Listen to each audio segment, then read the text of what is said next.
What up, hotheads? I'm Henry, and this is Blaze the Roof. This week, we're reviewing a sauce named Fire Heaven Chili Fury. Since it's out of Cincinnati, Ohio, that's the hometown of Hot Sauce Mike, I reached out to him, asked him, hey, what sauce would you recommend in that area? He recommended this one. I can't find the name of the founders. I found pictures. Basically, what they say is they describe themselves as, and this is just summed up, as food enthusiasts that like flavors from all around the world. They created 2 gourmet sauces. They're just trying to distill flavor and joy to the world. So this is out of Cincinnati, Ohio. A few facts about Cincinnati, and there's actually dates on most of these, so bear with me. In 1793, they were the first settlement in Ohio to start publishing a newspaper. In 1850, they were the first city to establish a Jewish hospital. In 1869, the first professional baseball team was founded here, known as the Cincinnati Red Stockings. You might now know them as the Reds. In 1935, they were the first city to play a night baseball game with lights. Famous people, this list actually kind of surprised me. Famous people from Cincinnati include one Bootsy Collins, who's a fellow bassist like myself. He was part of Delight. He played with James Brown. You know him if you see him, trust me. Also from Cincinnati is Tara Lee Patrick, a.k.a. Carmen Electra. I'm sure a few of you had a few dreams about her. Some guy named Steven Spielberg was born here. I don't know, he apparently likes making movies. Okay, these words are South Park's words, not mine, okay? Wire-haired donkey witch Sarah Jessica Parker was born here. And so were athletes Pete Rose, the hits leader in Major League Baseball, and Roger Staubach, who was the very first, maybe second great Cowboy quarterback. So let's look at the packaging. Fire Heaven, first of all, that logo is beautiful. It's a gold foil on a black background. And then the Fury, the Blissfully Delicious. So there's a lot of gold foil elements on here. Very cool. Since the sauce is red, I guess the lettering is like a pinkish. And it's supposed to be pretty hot. So it says fire here. Apparently the hottest is heaven. So it says, our hot sauces are designed to be flavorful and spicy. Each is meticulously crafted to a creamy, bold, and tasty flavor base. Then elevated to a perfect level of heat. Dark spices, chilies, garlic, and various peppercorns blended to create a bold heat that is designed to linger on. Use with chili, curries, soups, stews, hot dogs, burgers, sausages, barbecue, grilled, and smoked meats. The ingredients themselves include vinegar, garlic, fresh hot peppers, salt, spices, peppercorns, cocoa, and sugar. You heard that right, folks, cocoa. We've actually covered every ingredient, so I want to focus on something that it might be very controversial. So I think this is even more controversial than does chili have beans or no beans, is the topic of Cincinnati chili. You may have heard of it, also referred to as Skyline chili or Gold Star chili. In 1920, Tom and John, I'm probably going to butcher the last name, Karadziev, immigrated from Macedonia. There are others who may stake a claim, but they infuse flavors from the homeland with cinnamon, cloves, and nutmeg. So here's where it dawned on me, because I'd always heard about this. I'd always heard about the cinnamon in the chili. I'm like, that's fucking gross. Then my message exchange with Hot Sauce Mike, he says, it's like Greek chili.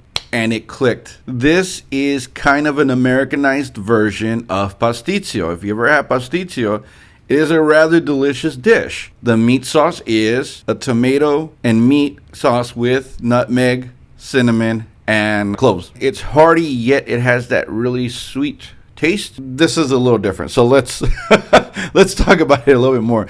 So you can get it up to 5 ways, right? There is 1 is just the chili by itself, right? 2 is on the spaghetti. 3 is with what they call a cheese cloud.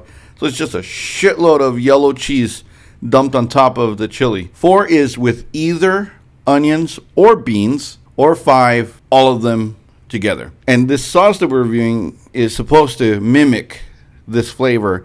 That's why it has the cocoa in there. However, from what I understand, Cincinnati chili does not actually have cocoa in it. I think it's just a combination of flavors that make it taste that way. Much like pasticcio, you're supposed to cut it with a knife and fork That means the spaghetti as well. You don't twirl it like you would like Italian spaghetti. Very odd indeed, but hey, each region has their own interesting flavors.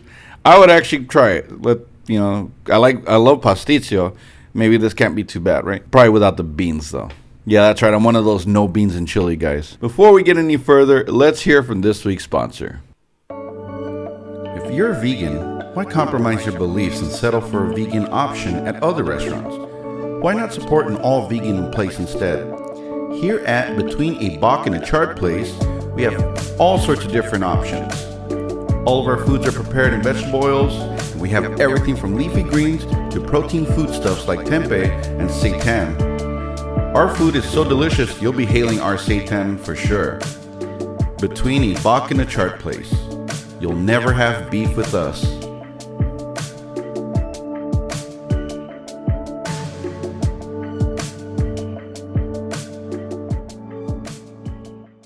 Now for the moment of truth. It smells like nutmeg, heavily like nutmeg, cinnamon and vinegar, and cloves. This is a rather liquidy and fluid sauce. It's brown, kind of like how chili would be. All right, let's just get into it. Fuck it. Here you go. Cheers. Very loaded with spice. I forgot to mention that this sauce won a recent award, a local award in Cincinnati. Oddly enough, I was expecting this to be a little bit sweeter. It's just got a good, nice spice to it. You can taste the nutmeg and the clove. The cinnamon is probably offset by the vinegar. The heat is slow rising. It's not that bad. I would say it's a middleweight. Probably couldn't be more than 70,000 maybe. Very flavorful. I could see why it's won a lot of awards and why a lot of people are raving about it.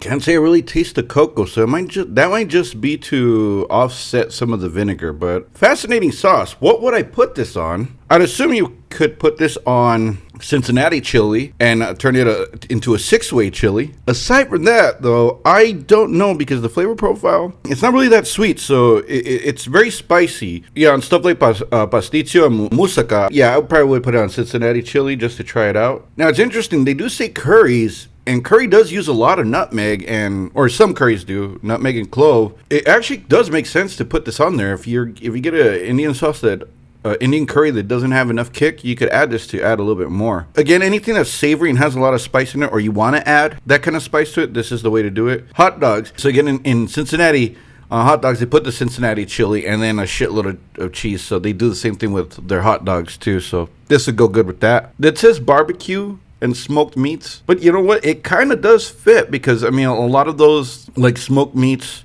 have a lot of pepper on them. Just to actually complement it pretty well. It's kind of fascinating. Yeah, this sauce might actually be a lot more versatile than I thought it would. Okay, now would I buy this? Yes, I would buy it. I don't know if I would have it in my regular rotation, but yeah, I'd say fuck it, buy it. Put it in your rotation. It's not too terribly hot, but it does have a nice kick to it. So Hot Sauce Mike, thank you for the recommendation. This was a really great sauce, so appreciate it. Next week, we're going to take a detour down south to Atlanta and try out Atlanta Burns Sherman's Ghost.